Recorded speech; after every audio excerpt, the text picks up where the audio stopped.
You're watching the San Francisco 49ers Report. My name is Chase Sr. Coming up on the show, my keys to the game. If the 49ers do these following 5 things, they will beat the Jacksonville Jaguars here in Week 4, and they will stay unbeaten and move to 4-0.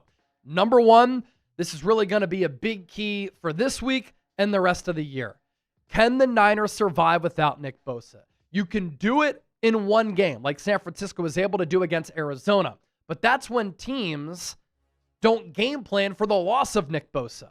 Now that the Jags know that Bosa isn't lining up at defensive end on both sides, at defensive tackle, at both spots, they can game plan for how to exploit this Niners defense, knowing that Nick Bosa isn't going to be pressuring Trevor Lawrence, being able to collapse the pocket and wreak havoc on the game, because Nick Bosa is one of the most disruptive players in all of football. Now, the Niners DVOA rankings right now going into Week 4, damn good on both sides of the ball. Offensively, 8th in DVOA. Defensively, 6th in DVOA. Special teams, you might be like, what?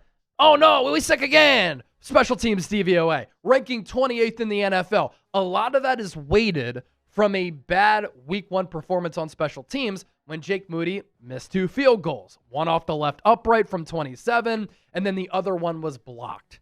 More so because of a blocking breakdown, a protection breakdown, compared to Moody and it being his fault, right? I think that the special teams unit the last 2 games has been better. It will continue to go up because special teams-wise, the Niners have been better noticeably the last 2 weeks of the season so far. If the offense and defense can stay here and kind of maintain this the rest of the way, you have to feel very good about the Niners' chances to make the playoffs and contend in an NFC that right now going into Week 4, I think is wide open. And you look at this chart here. This is a good spot to be because you look at the other teams in the realm of where the Niners are, right? I think the Rams are one of the top teams in the conference. The Detroit Lions had a very impressive win over the Baltimore Ravens on Monday Night Football. You see the Ravens there. They're 1-2. They're better than what that record shows. The Buccaneers are really good inside the NFC. The Packers, the Jags, the Chiefs, the Eagles, the Colts are 3-0. And so for the Niners to be here with Washington and Seattle as well, that goes to show you that they're playing pretty well-rounded football right now. And they're much more complementary offense, defense, special teams-wise than they've been in recent memory. Here is my guide for how the Niners can survive without Nick Bosa. Obviously, easier said than done. Robert Saleh can blitz more from time to time, and of course, you have to pick and choose your spots. You can also run more twist stunts and gains to just try to get creative with generating pressure on the quarterback. When you do blitz, and really just in general, without a player like Nick Bosa, who throughout the game is going to wreak havoc on the quarterback because that's what he does since coming into the league. He's 4th in sacks, number 1 in pressures if you include the playoffs. The coverage on the back end has to hold up. If you can't get pressure on the quarterback and you're bad on that back end, it's going to spell disaster. We could also see things like more of Jair Brown playing hybrid nickel. Robert Saleh getting creative with how he utilizes his personnel. And to start the year, he's been terrific at that. And then, of course, the existing players must step up. Maybe at some point, the Niners make a trade. I've talked about trade candidates here in the wake of the Nick Bosa injury here on the channel, but right now, they haven't made a trade. And so the players who are on this team do have to step up. And Bryce Huff, good sign, has been fantastic to start the year. I will say with Bryce Huff, it's a little bit different when you're Robin compared to Batman. He's been Robin on the opposite side of Nick Bosa. Now he's going to be the Batman, right? And he's going to be double-teamed more. But when you look at edge rusher, pass rush win rate, look at where Bryce Huff is at 24.6%. He's among some of the best pass rushers in the game, behind Will Anderson, Myles Garrett, Micah Parsons, Jonathan Cooper, Nick Bonito, Jared Verse, Trey Hendrickson. He's ahead of Danielle Hunter and Jonathan Grenard. And then the highest graded edge rushers, he also grades out very well. He's been highly disruptive. That quick get off is really just a game-changing skill that he possesses. He's number 5, behind Laiatu Latu of the Colts, Myles Garrett, Aiden Hutchinson, and Micah Parsons. I mean, we're talking about Garrett Hutchinson Parsons being in the running here for Defensive Player of the Year. Latu, really good young player. Not going to quite put him in that category yet, but he's having a great start to the year and helping that Colts team get off to that 3-0 start. Bryce Huff at number 5. He's going to need to continue to play well. Without the services of Nick Bosa, Michael Williams going to have to step up. So too will Sam Okuwano and Yetur Gross-Matos. I would imagine Robert Beal gets elevated from the practice squad to the active game day roster in week 4. Can he finally do something? Key to the game number 2. This Jaguars offense starts, ends, and runs through Travis Etienne. When he was at Clemson, Chip knows, he went to Clemson. Right now, feeling down in the dumps a little bit because Dabo Swinney looking like a fraud. So too are the Clemson Tigers to start the year. But when Travis Etienne was at Clemson, dog, to start his career, hasn't quite lived up to those expectations and had been a little bit of a disappointment for Jacksonville. Injuries, inconsistent play. It's hard to find your groove when you're dealing with a couple of different coaches and offensive schemes. This year, though, Travis Etienne has been phenomenal.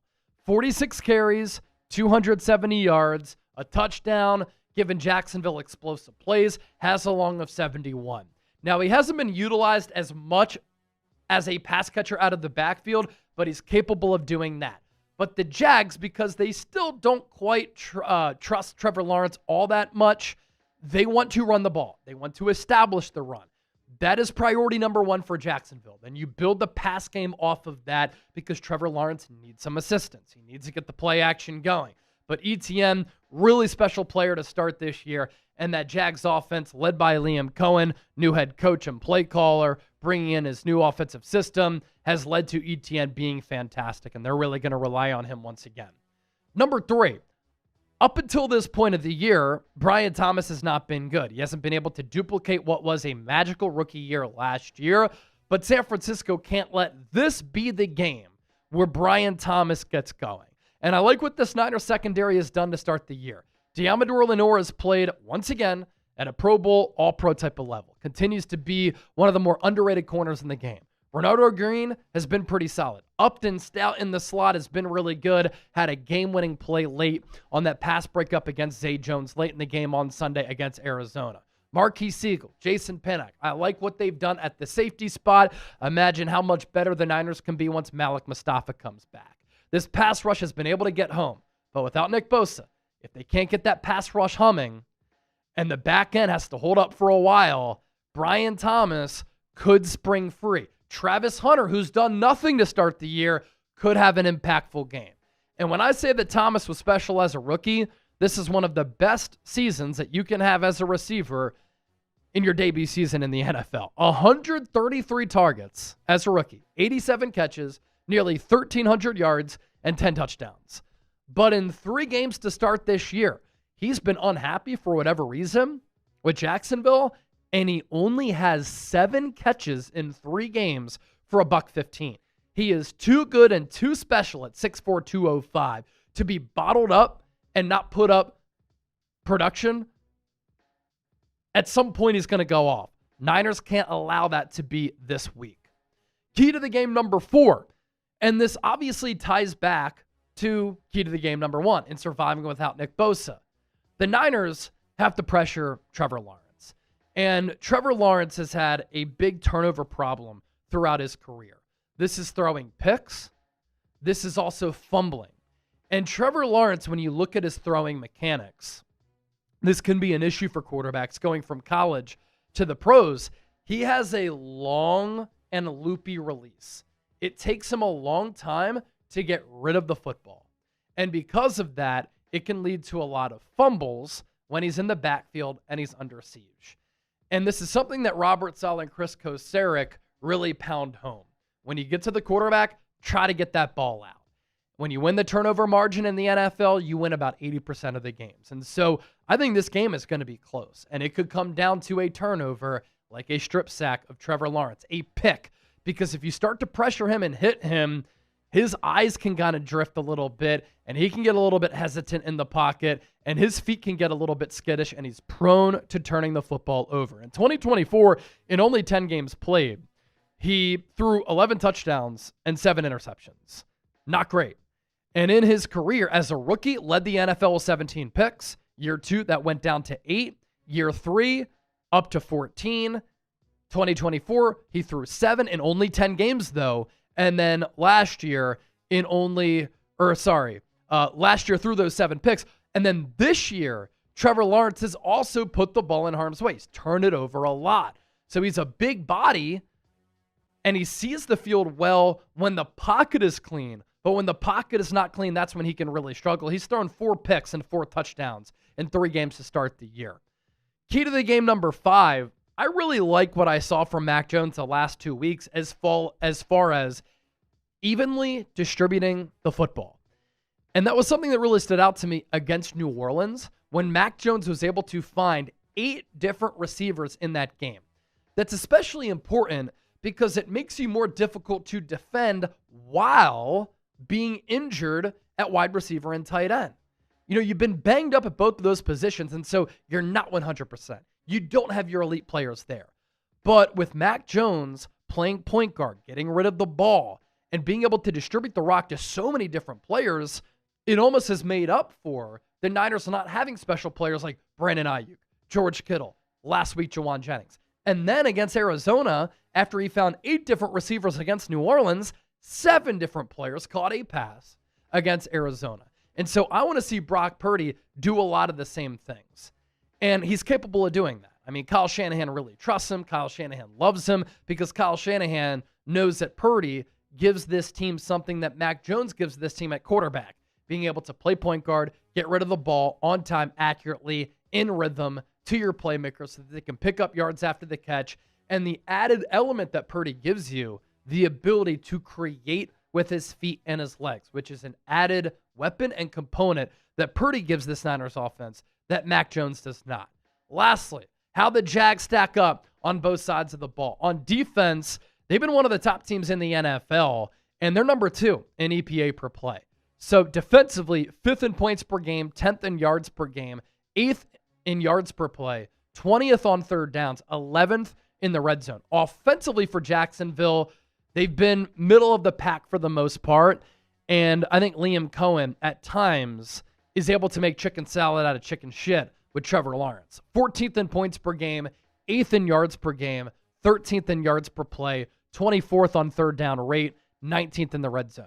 For the 49ers, offensively, I think that with more stability and continuity at quarterback, you'll see points per game go up from number 23 among the 32 teams in the NFL. You like how they're moving the ball, 7th in yards per game, 14th yards per play. They've also gone against some really good defenses, Arizona and Seattle.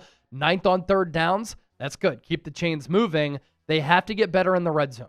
45.4%. That's 24th. But again, they've had to do that with 2 different quarterbacks. Defensively, I just can't say enough about what Robert Saleh's been able to do. Number 3 in points per game, number 4 in yards per game, 5th in yards per play, 7th on third downs, 15th in the red zone.